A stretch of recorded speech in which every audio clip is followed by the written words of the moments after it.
Welcome into another episode. It's a fine afternoon here in Fergus Falls. We have a great guest in the studio this afternoon. Welcome in, Hannah Draxten. How are you doing? Good. Thanks for having me. Good. This is a long time coming here. This feels like it's how many times have I said in this podcast, it's a full circle moment. This is it right here, because Hannah is the first. I think you were my first like public interview, or like when it was high school. I was the master of ceremonies at the snowball coronation, and I got up there and I was like interviewing the girls basketball team. And I think I asked Hannah like a super embarrassing question about how awesome she was at basketball. And And I still haven't forgiven you for that. So she still hasn't, but she did forgive me enough to at least come on the podcast and share her story, which I'm super excited for. I know that you're rooted here deeply in Fergus Falls. You've got, I don't know if you're still in the Otters history or record books or not, but you certainly were a big part of Otter girls basketball, certainly in our time. I graduated with you in 2008, so we've got a lot to talk about, and I'm pretty excited about it. So welcome in, Hannah. Thanks. We do have a couple sponsors to thank before we get going here. Atlas Outdoor Services, Outstate Brewing, Stumbeano's Coffee, Victor Lundeen's, Fergus Home and Hardware, Liberty Business Systems, and Wayne Schuett with Century 21 Atwood. So great supporters of the show. So Hannah, how do you want to do this? Do you want to do Hillcrest, talk about Hillcrest girls basketball first? Do you want to talk about your background a little bit first? I'm going to leave that up to you, and then we'll see where we want to go. We can just start at the very beginning. Just start and then make our way over to Hillcrest. All right. The young rising basketball star in Fergus Falls, Hannah, what was life like growing up? Tell me about your parents. Tell me about your life here. Yeah, it was very heavily revolved around sports. Being the youngest kid with 3 older brothers, I was pretty much dragged to every gym around the area every weekend, every night. As I grew older, followed my brothers around to all their high school games. So I was just that little gym rat that was around all the time. I didn't necessarily like it. I think I'd rather be home playing with friends, but no, it was just a blast, and it really gave me my first look into basketball and athletics. And my brothers were just so encouraging all the time and pushing me to try basketball and continue to work on it and stick with it. And they just really got me interested in basketball. Awesome. So were you good right away? Thanks. Well, I couldn't beat my brothers. I'll tell you that. And, I don't think I officially beat them. So there's always room to grow there. Fair enough. Well, you did kind of, I don't know, like I said, I'm not sure if at some point you held some records for the Otters, didn't you? Yeah, I'm slowly moving down the list in every category, but that's so great. That is great. That's what you want to see. Yeah, it's fun to say like, hey, I got the record, but what you want is growth for every single program. And so it's been really fun to watch that. I was away for so long that I didn't get to really witness it or be a part of it, but being able to cheer from afar was really important for me. And then coming back and seeing where, Otter athletics is right now, it's just so fun. I was listening to the Otter hockey game on the radio here just now, the girls. Oh, okay. Yes. And so just fun to continue to listen to the success that all of Otter athletics is having right now. Yeah, I love that. It's really cool. It's a full circle moment. Obviously, you were a great basketball player in Fergus. You went on to play Division I basketball. And now this story of you kind of coming back full circle, coaching for the Hillcrest team. It's very, very, very cool story. So, life, you started playing varsity basketball in like 7th or 8th grade or what? 8th grade, I think. 8th grade? Yep. Okay. And then we went to state our senior year. Yes. I know that. Did you play in any other state tournaments? Did you guys go to state any other years? I went to state once in track. Our 4x8 relay team went. Okay. So that was a lot of fun. How did you guys do? I think we got 8th. We still joke, me and Kylie Zenner, we practiced in our hotel room handing off the remote over and over and over again because we were nervous about dropping the baton, and we dropped the baton. But we didn't get last. We got second to last, so we must have recovered pretty quickly. I feel like that's a That's like a sports psychology rule. Like whatever you're going to focus on not doing is something that you're going to end up doing, right? Yes, and I think I could be wrong, but I think we were in 7th and 8th grade, so we were those young junior high girls that messed everything up. But no, it was fun and it was a great experience. And you're kind of, once you're down there, you're just there to run your race and whatever happens. But we still to this day joke like, remember when we practiced over and over and over again, and we still dropped the baton. Nice. Talk to me about high school, your experience in high school, some memories from high school basketball. Just reflect on that period of time. Man, high school basketball was so fun. I wish that, I talk to my team right now, and they're so focused on wins and losses and how successful they are. But if I could tell them, 20 years down the road, you're just going to look back at the fun memories that you had, not necessarily, your record or how far you went in the playoffs and things like that.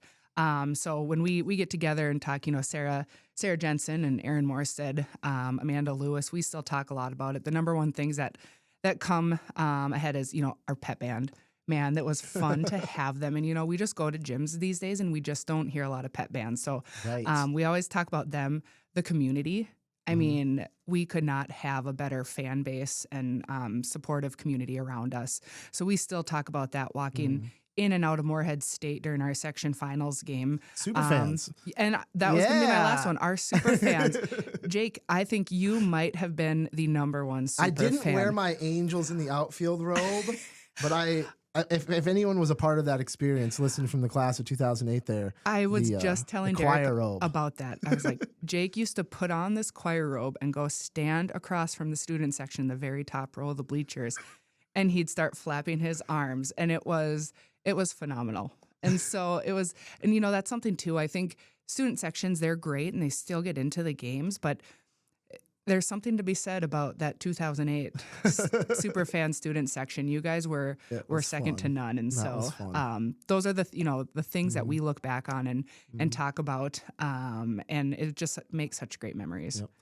So the people are getting this. We're recording this earlier. It's the February 20th, we're recording it. You guys are about to tonight play your last regular season game. The people aren't going to hear this conversation until next Wednesday. So you're hearing this on Wednesday on KBRF or Spotify or wherever else you get the show. But tomorrow or the day after this comes out is your guys' playoff. Yes. The playoffs begin for Hillcrest. So we'll get into that team a little bit more in the future, but reflect on your experience at the state tournament as a senior. Talk about that, how that ended. I know it was a bitter ending for all of us there, but reflect on that a little bit. It was so cool. I mean, getting to play where the Timberwolves played to start was so cool. And that was fun. And to do it with, your group of your best friends that you've been playing with basketball forever was just a blast. But just the energy in that arena, the competition. Like you said, it was kind of a bitter ending. I think we lost in overtime. The girl who made the shot to go into overtime, I think, was falling down, not looking, and it went in. So that was a bummer. But we kind of look back on it now and say, just getting to the state tournament was huge. Getting that experience was so much fun. And anything else, whether you win and get to continue to keep playing, that was kind of icing on the cake. Yeah. Kind of a bummer back in the day, if you lost your first one, you were just done and you went home. So it would have been fun to get to stick around and play a couple more games. But great experience, one that, we'll always talk about. We like to say we're the first team to go to state, and we know that hopefully inspiring the teams that came down the road that went to state multiple times over and over again. You guys were the first girls basketball team to go to state. And so we like to, say we had maybe just a little bit of something that helped the other girls really want to get back to the state tournament. And so it was just cool. And like I said, the community, seeing how many people from Fergus travel down, in the middle of the week to cheer us on was just so much fun. Yeah. So you guys are... Your team, your Hillcrest girls team, is not bad this year. They're a good team. They're a good squad this year. So obviously I'm not going to jinx anyone. I'm not going to say anything, but you guys are a good enough team that you guys could and should, if you play the way you can, you guys should make a run. Yep, we should. And it's kind of a bummer. Our section is just loaded. I think. So who is that? Who does that include? It's Breckenridge, Hancock, Underwood, Park Christian, West Central. Trying to think. We've got a ton, but I think at any point in the season, we've had 4 or 5 ranked in the top 10. And so unfortunately, only one of us will come out on top out of the section. But, our girls are just so excited, but they know that there's a lot of good teams. And, it doesn't matter who we play, whether it's the first playoff game, second, third, fourth, and on. It's going to be a tough one to continue to keep winning. Mm-hmm. So you mentioned that when you guys went to state, you were the first girls basketball team to go from Fergus. How long has that program been around for? Do you know how long or like Hillcrest, how long has Hillcrest girls basketball program been around for? I have zero clue. Okay. But I mean, we say, and everything's all relative on how you look at it. We could say it's been around for a while, but relatively speaking, it probably hasn't been around all that long. I know when my mom was in high school, they put together one of their first basketball teams. Right. And so it really wasn't all that long ago, maybe 50, 60 years ago, somewhere around there. And now my mom's saying, probably not even. So, I've got some notes here from my lovely assistant ChatGPT here, about high school women's basketball. We talked about this. I don't know if you listened to the Craig Olson episode I did. We talked about this a little bit and like the sort of the rise of high school basketball in general, girls' opportunity. But this is kind of interesting. The first known high school girls basketball game, obviously this wasn't like super sanctioned, but it was April 4th, 1896 in San Francisco, California, between high school teams from San Francisco and Berkeley. So by the 20s and 30s, girls' high school sports basketball has spread across the U.S., but rules varied widely. And in some states, girls were only allowed to play half-court games due to concerns about physical exertion. Yeah. Well, I know down in Iowa, up until, I don't know, now I'm probably way off on this, but 70s, 80s, they were playing 6-on-6, where they have people would only play, like 3 people would only play offense, 3 people would only play defense the entire game. And that sounds so old school, but they didn't change to 5-on-5 until, close, like I said, maybe in the 80s, 90s. So It seems super old, but yeah. Interesting. So by the 70s, following Title IX in 1972, high school girls basketball expanded significantly, becoming fully integrated into state athletic associations. So prior to that, you didn't really have you had girls clubs, but they weren't necessarily formally part of high school sports or recognized that way. The WNBA wasn't founded until 1996. It was founded in 1996 by the NBA, with play beginning in June 1997. So that's crazy. Yeah, that it just seems like it's been around for forever, but it really hasn't. It really hasn't been around. No. And believe it or not, shout out, the Comets won the first 4 consecutive WNBA championships. So it's a good name. But yeah, obviously, I decided that I know Hannah pretty well. I'm not gonna you wouldn't want to give your opinion on what shampoo you use because you're because I'm afraid to offend somebody. So I'm not gonna ask you like I did with Craig about the Title IX thing. I'm just obviously that has been a big part of women's sports since that the 70s, the separation there, and then more recently here too with some of the legislation that we're seeing, some of the executives' orders and definitions of clarity and giving women the opportunity to compete in their own sports division. So obviously that's on your forefront. Hillcrest, I think it's probably pretty safe to assume where Hillcrest is at on that, and probably happy maybe that the rest of the world is going to conform a little bit to give women an opportunity to compete. I don't know if you had to deal with any of that in Iowa. You were kind of before that time, but certainly you saw it in college athletics. After so when I was in college, the president at our school, or former one, she Christine Grant was her name, and she was kind of on the forefront of Title IX and women's athletics, and So we got to talk to her, and she just told us all that she had to fight for, and all the things that she was able to, I guess, win, you would say, for women's athletics, and to talk about, they'd have to pay their way to get to all their games, and nothing was just handed to them. They had to find their own way to get things done. It just really made me appreciate how lucky we are and how fortunate we are that the women's athletics has become what it is, and how supportive people are. And so she was one who really changed my thinking of ways. It was rather just like, oh, I just get to play basketball. It's fun, Yeah. to being like, we are really, really fortunate because, there was a time where we wouldn't get all these opportunities that we have now. Mm-hmm. And so it's super cool to think about there. And she was just such a cool lady. And so just grateful for my time getting to know her. I love that. Well, obviously, talk a little bit more about your time in Iowa. You didn't get in on this NIL that we have going on now. Now there was you would have been a hit, Hannah. You could have been the Caitlin Clark before in Iowa before Caitlin Clark. You know, thinking about that though, I don't think I got a Twitter account until my senior year in college. Okay. And so by then you were kind of done playing basketball, right? But for that you think, all these NIL deals, so many of them have to do with social media and how many followers you have and all that. And I don't think Instagram was really a thing. Facebook I didn't get until maybe senior year in high school. And so we just didn't have these platforms either to even be or get big. And so I think that has such a has played such a big part of it. But no, you kind of think it would be super nice to to have had that back in the day. But I also think about all the things that I had a scholarship, so I didn't have to pay for my schooling, my housing, food, all the traveling experiences I got to have. So yes, I didn't get to make money. I don't have my my deal with Nike. Maybe back then I would have had my own shoe, but no.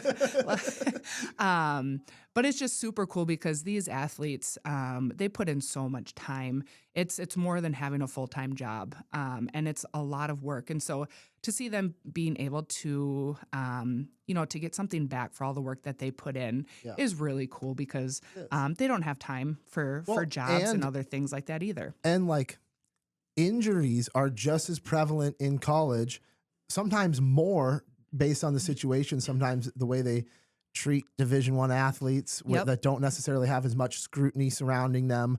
So you're going to get injured at just as high of a rate playing competitive college sports as you are playing professional sports, and to not have an opportunity to set yourself up for success or to set yourself up to be able to take care of yourself in life while you're putting your body on the line in these sports. I think there's something to be said about that. Yep. Yeah, definitely. And I would say, now I'm probably wrong, but there are some sports I think where college athletics, depending on the sport, is more popular than professional athletics. Correct. And so you think of all the money that's coming in that these athletes are bringing in the schools. I think it's only fair that they're able to get some of that back as well. Yeah. So you played at Iowa for 2-3 seasons. I know you dealt with injuries. Talk about that career a little bit. How many games did you actually get to play? What was that career like for you? Yep. So I played my whole freshman year. My sophomore year, I started to play and had started to have some back problems. Tried to play through it, and then at about Christmas time decided that it just wasn't going to work out. So I ended up having back surgery my sophomore year. Rehabbed the whole summer. Was able to start playing basketball again in the fall of my junior year. Started to play out the season. Was having a great time. Everything was feeling great. Then around Christmas time again, those same nagging injuries started to come back. And talking with my surgeon and coaches and athletic trainers, they said, you have a couple options. One is to have surgery again on your back to fix the issue again, and your other one is to probably think more long term, and probably have to think about being done with basketball. And that was really, really hard. Talking with my coach, though, we sat down and talked for a while. I'm sure where there were some tears shed, but she said, Hannah, I want you to play basketball, but I also want you to pick up your children, be able to bend over and play with your children and get up off the floor after playing with your children. And she said, basketball is just not worth it. So that was really tough, but it was nice to have her give me that perspective of, we're not just basketball players, we're people too. And so it made it tough, but ultimately I think that was the right decision. And they asked me to stay along with the team my senior year as kind of an assistant coach. They wanted me at practices. They wanted me to fly with the team. They still saw me just as much as part of the team. I just wasn't, dressing, wasn't warming up, wasn't getting in the game. So just a little bit different perspective there. It was also great. I had my other two best friends. Unfortunately, they had season-ending injuries well as too. So we kind of went through that together, but also it was fun for me to have two of my best friends, my sisters, go through that same thing and then be able to just finish out the season together. Yeah. Dang. That's crazy. That's a crazy experience. Yep. We all thought you were going to go to the NBA or WNBA. We all thought you were going. You're destined. But man, so you obviously, I know your husband. I play fantasy football with Derek. He's shout out Derek, our champion on the year. I don't want to talk about it too much, but I got to give him props. Yeah, so. He beat you, didn't he? He beat me. Well, he beat me in the first round of the playoffs. Okay. Yeah, he did. He Okay. did. So you met Derek at Iowa. Yes, Okay. I did. Kind of funny story. So in the summertime, when we'd get in scrimmage, we'd always just ask some guys to come in and play against us. And my freshman year, I guess Derek was one of those guys. I don't remember him at all. When I kind of met him and got to know him my senior year, he said, "Oh yeah, I've already met you. We used to scrimmage against you all the time in the summer." Was he a basketball player in college? No. He played football at a school in kind of a town just a little bit away from Iowa City.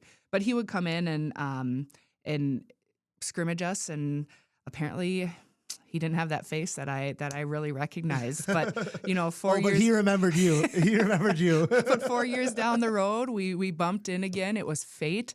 The fireworks just went off, and the rest is history. Aww. Yes. Aww.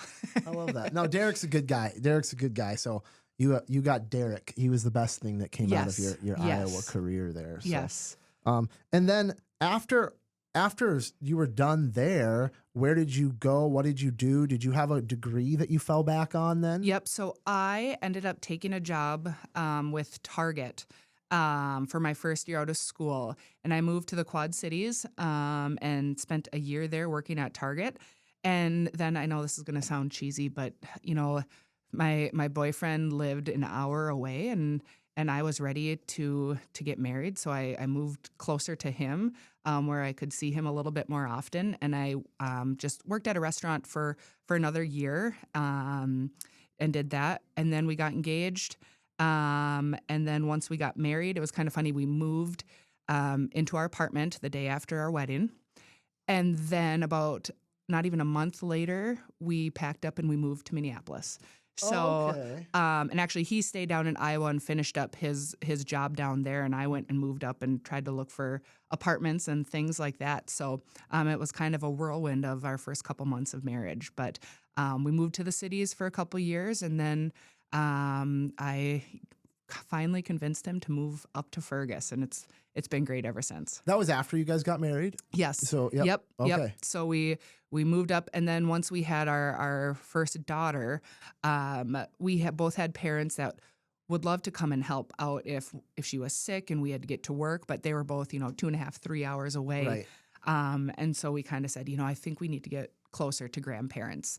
And I don't know if we drew straws, flipped a coin, but somehow I won out. And Nice. Instead of going back down to Iowa, we got to move here up to Fergus. And then you came back here, and did you get involved with basketball right away? Were you helping out with basketball when you came back to town? So before we actually moved up here, I was just kind of looking for jobs, browsing for jobs, and I saw that Hillcrest was looking for a head coach. And so I reached out to them. And then saw that they were also looking for an assistant to their president. So it just all kind of fell into place. and just worked out great. The timing worked great.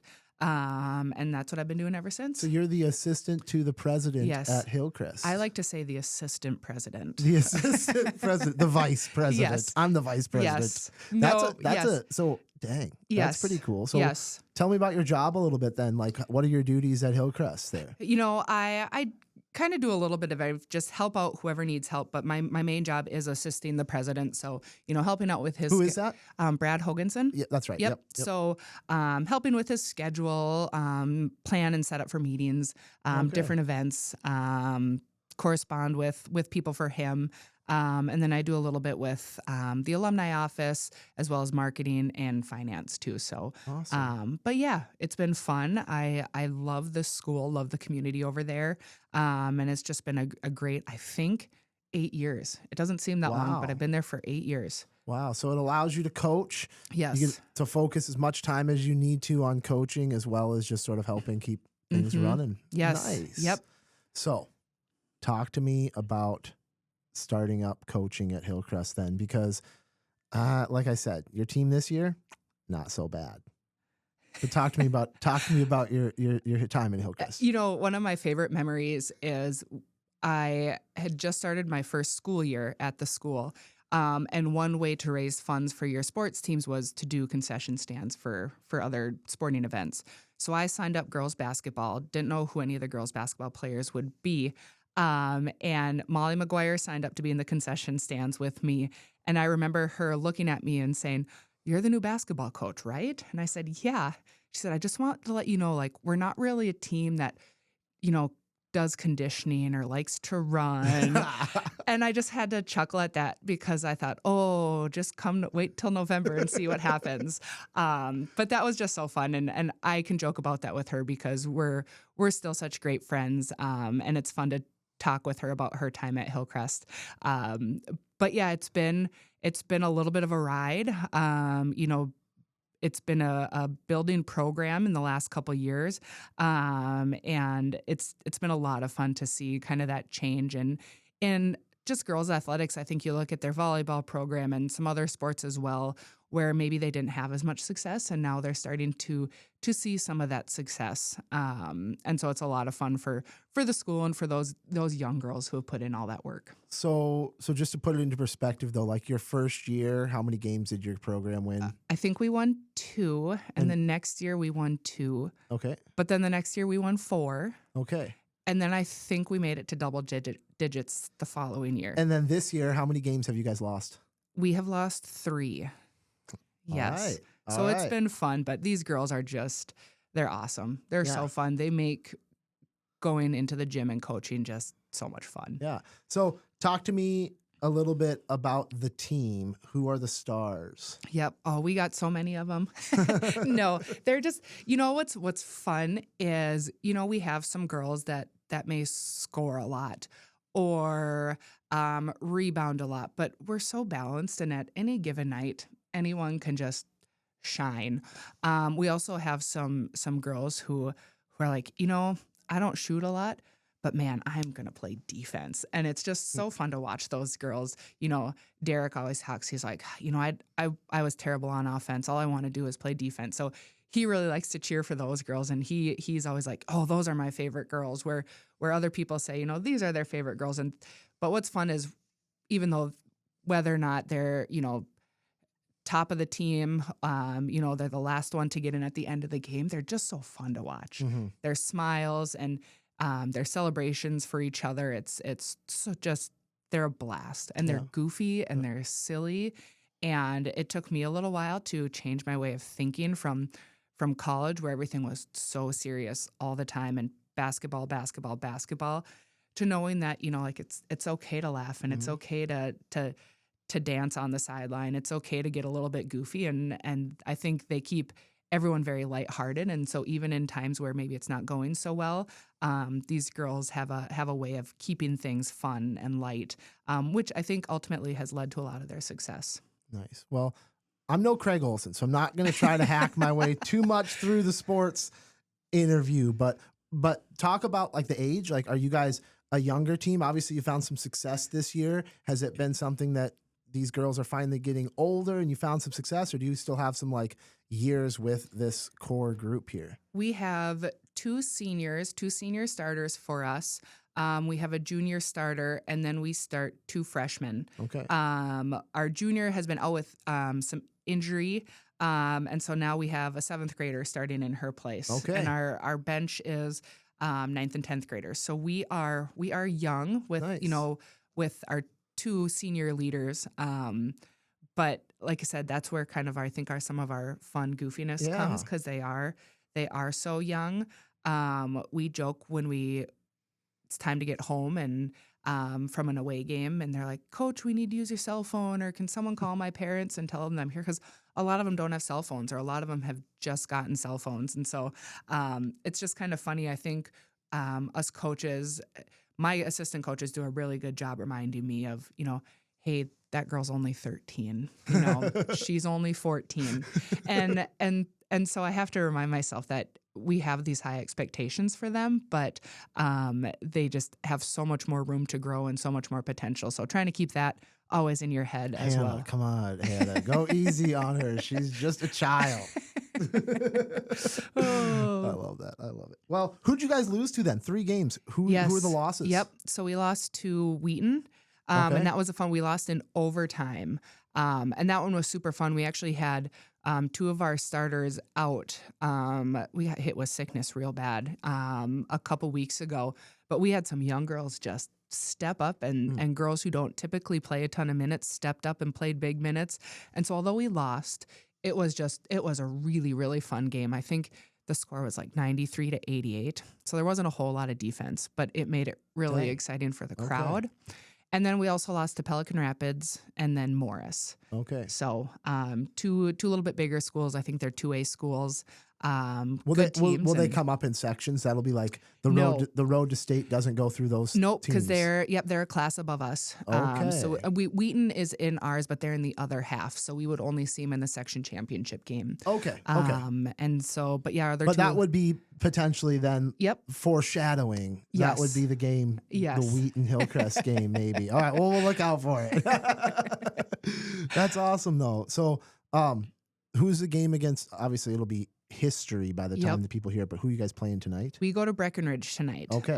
Which is a lot of fun. It's a good rivalry. I know the girls' volleyball teams have that rivalry, and it carries over into basketball as well. So I think it's just going to be a really fun night. They're a great team, and they're one that we would also potentially meet in the section finals as well. So our girls are really excited about it. And being a close game, it should be a well-attended game, which always makes it for a fun night and fun atmosphere. Yeah. So you think your girls are going to listen to the podcast? Well, after this, I'm going to tell them they have to. So talk to them a little bit here. Give them some like, what is a motivational speech going into the playoffs, the eve of the playoffs? What does a motivational speech from the coach sound like here? Oh, I am not prepared. I probably spend more time preparing on how I'm going to get these girls pumped up than I do anything else. No, they know me. I don't like talking in front of people. So when I get in front of the team, even the girls tend to giggle because they know I'm uncomfortable up there. And so they're ready. Mine are usually real short and sweet, and I kind of let the girls take over and do whatever they need to get pumped up. But I think they're just excited. And we just always tell them, it doesn't matter if we win or lose. That's really out of our hands. As long as they go out and play as absolute hard as they can, then the rest will take care of itself. Have you seen? Everybody's seen it if you're on the internet, but the video of the baseball coach preaching to the kids. Now there's 2 types. There's winners and there's losers. And if your dad says it's okay to just go out and have fun, I hate to break it to you, your dad's a loser. If you haven't seen it, if you don't know what I'm talking about, look up the kids baseball coach motivational speech. It's hilarious. That is really funny. And us coaches, man, we've got some super competitive coaches, and even some games that we've won that maybe we really haven't played all that well. I've had my coaches come up and be like, "Hannah, remember we did win." And I'm still like, "Oh, I know, but That's what it takes, though. Honestly, that's what it takes. Yes. And there has to be that continuous improvement aspect. Yes. And yes. a good coach is never like satisfied unless you leave it all out there, right? I think one of our first games was even a close game my very first year. So we didn't have very many wins. And we had one that was close. And I think, I don't know, we let it slip away and we didn't play very good. And we lost. And it was a close game. So it was a real heartbreaker. And the whole entire student section came and did a tunnel and cheered for the girls to run through. And I was waiting for them in the locker room. And I probably said something like, "Do you girls think you deserved a winning tunnel to run through?" And they all stared at me and they're like, "But it was a close game." I'm like, "But we didn't win." And so, I do think that has something to do with, this group of girls that we have, is they're never satisfied with just playing well or keeping things close. Even when we do win, they want to play to their best of their ability. And so they're always hungry. And so that's just fun to coach that. I don't have to try and pull it out of them. They already have it within them. And so I think that's where some of our success comes from. Yeah. So whatever fate, destiny, whatever work the girls have put in, we'll see what results come of it. I'm excited to see the rest of your season uncover, though. Future past this season, do you have thoughts? How close is Reagan going to be? Right, she's going to be coming up soon. Well, yes, we kind of joke their grade. They have a bunch of giants. They're huge. They're so tall. That second grade class. Second grade class. But I don't know how interested they are in basketball. We have our Saturday morning basketball, and the second graders, they are all holding hands or trying to be as close as they can while they dribble. They really like the social aspect of it. I don't know how much competitiveness there is in this group. Okay. But we joke because they're young, but it's just fun for them to enjoy it. But they all come to our basketball games because a lot of them have sisters that play for me, and we look and we're like, "Oh, there's the future of Comet basketball," and they all have their stuffed animals and fake babies up in the stands, not watching the game at all. But no, it's fun. People always ask, "How long are you going to coach?" And I was like, I have no idea. And then it used to be like, well, I have to coach until so-and-so graduates because I've, built this strong relationship with them and want to see them graduate. And then another person comes through and I'm like, well, now I want to see them graduate. Now I want to see them graduate. And it just keeps going. And I'm like, well, by now Reagan's going to be in high school. So I'm going to want to coach her, And I just say, unless she says like, Mom, I just do not want you to be my coach. At that point I would probably, step away if that would be hard, but I want her to have the best experience. But my mom coached. She was an assistant coach for us.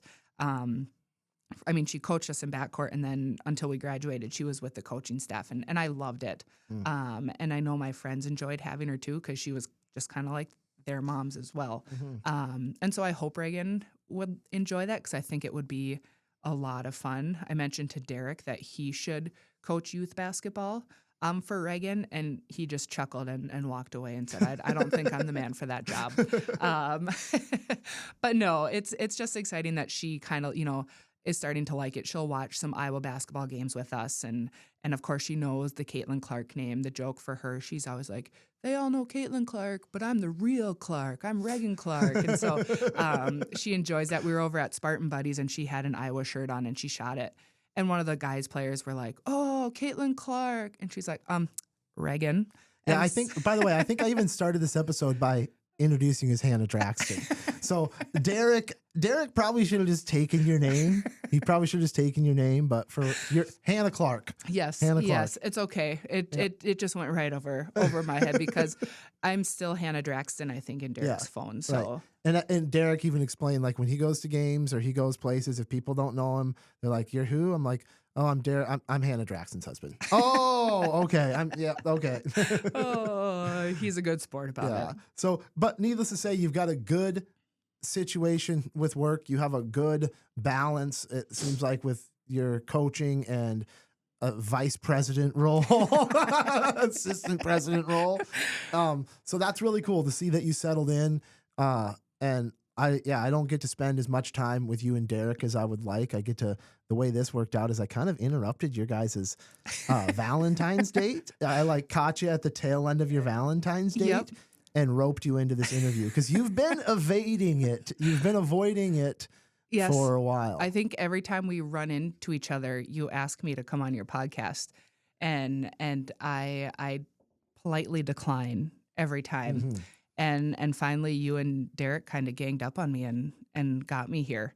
But no, it's been great. And we joke every time we see you, we're always like, we got to get together with Jake more often because we have so much fun talking to him. So absolutely.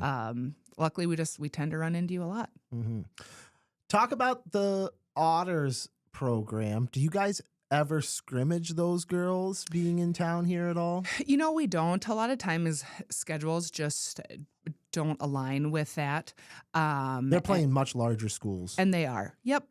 And so it just typically hasn't worked out. But I live right across from the school here, so I try and make it to a handful of games. It was kind of fun. Me and Sarah Jensen were just at a game this past weekend, and we were waiting in the concession stand line to get our popcorn because Fergus popcorn is so good.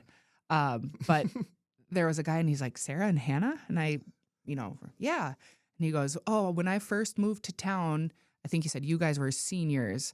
And so I started following girls basketball and cheering for the Otters. And we thought that was cool, but what was even more cool is that he is still going to the Otter games and cheering for the girls. And that just is kind of how that community is, where you're kind of once you're an Otter, always an Otter. OAO. Yes, OAO. Who's coaches over there?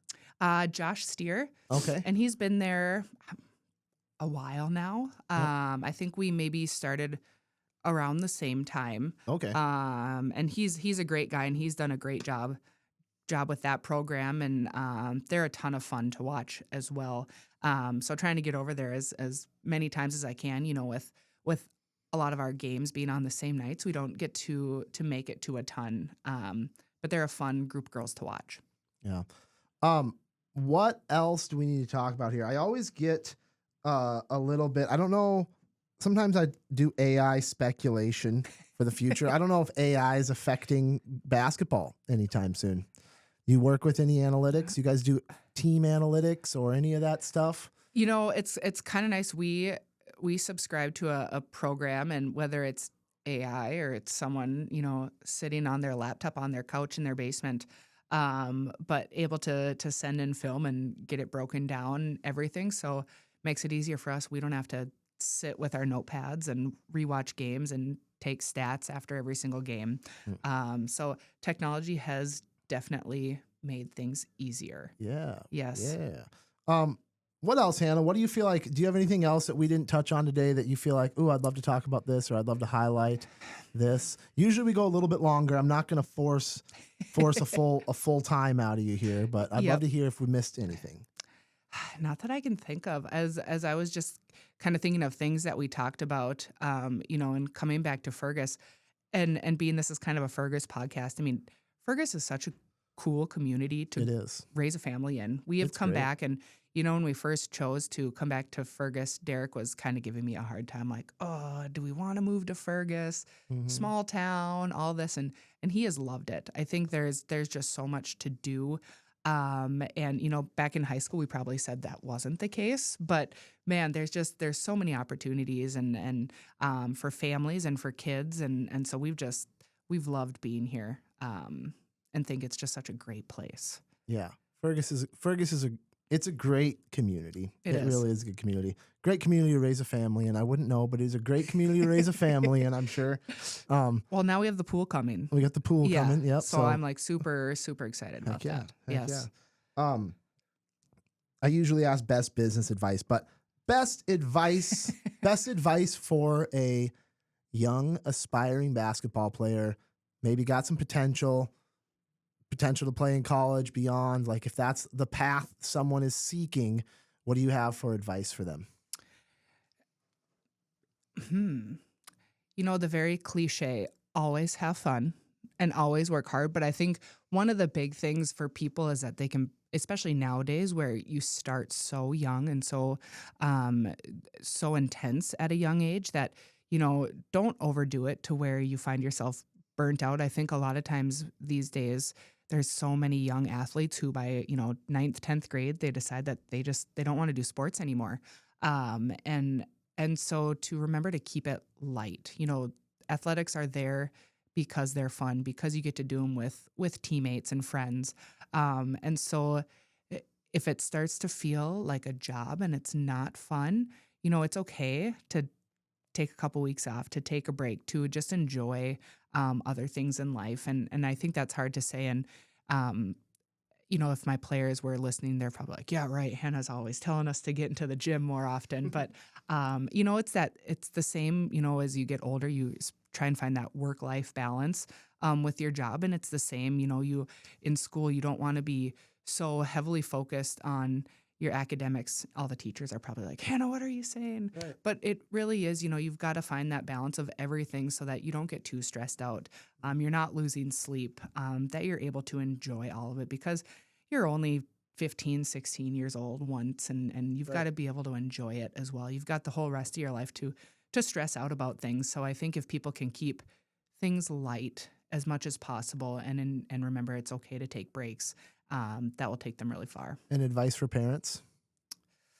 Yeah. Same thing. One thing I was so blessed with parents were they never forced me to get to the gym. It was always, if I asked them, they'd say, oh, yes, we'd love to go to the gym. We'd love to rebound for you. We'd love to take you to this basketball thing. But they did such a good job of making me be the person that wanted to do it. And now I know some kids need a little more push than others. And so it's okay for parents to do that. But I think it's important for parents to know that, they're kids too. And so, some nights they're not going to want to talk about football. They're not going to want to talk about basketball or how their game went. They might not want to get in the gym one night because their friends are going to a movie, and that's okay. Probably easier said than done. Mm-hmm. But I think that is so important because it is easy to get burnt out with all the opportunities that there are to play sports. And I think kids can sometimes get so zeroed in on one thing that they don't get some time just to enjoy life. Yeah. Well, you survived, Hannah. You made it through. That wasn't so terrible. bad, No, was it wasn't terrible. Yeah. Was it, in comparison, do you like the long form better than the short form radio interviews? What do you think? You know what? To be honest, I didn't even feel like this went that long. Right. It goes by fast. Time flies when you're having fun. It was fun. You never have to do it again now. That's the greatest part of it. It's like, I'm trying to think what you compare it to. I don't know. Like once you get I don't know. You never have to do it again. Never have to do that again. That's great. Yes. But anyways, thank you so much, Hannah. Thank you for your time. Good luck tonight. Good luck in the playoffs. Yep. Hopefully we'll probably hear you chatting with Craig Olson again. He'll probably get you and some girls in, I'm guessing, for some interviews at some point here. So yeah, but thanks a lot, Hannah. Appreciate it. Thanks, Jake. This is fun. Yeah. I also want to shout out here, I didn't mention at the beginning, the Humane Society of Otter Tail County. They are doing a fundraising dinner. It's coming up. It looks like it's going to be probably a little over a month from when this airs, but March 31st, 5 to 7 p.m. at the VFW in Fergus Falls. $10 a plate, silent auction. Get out and support the Humane Society. They do great work in our community. So, and of course, thank you to Atlas Outdoor Services, Outstate Brewing, Stumbeano's, Victor Lundeen's, Fergus Home and Hardware, Liberty Business Systems, and Wayne Schuett with Century 21 Atwood. Have a good afternoon.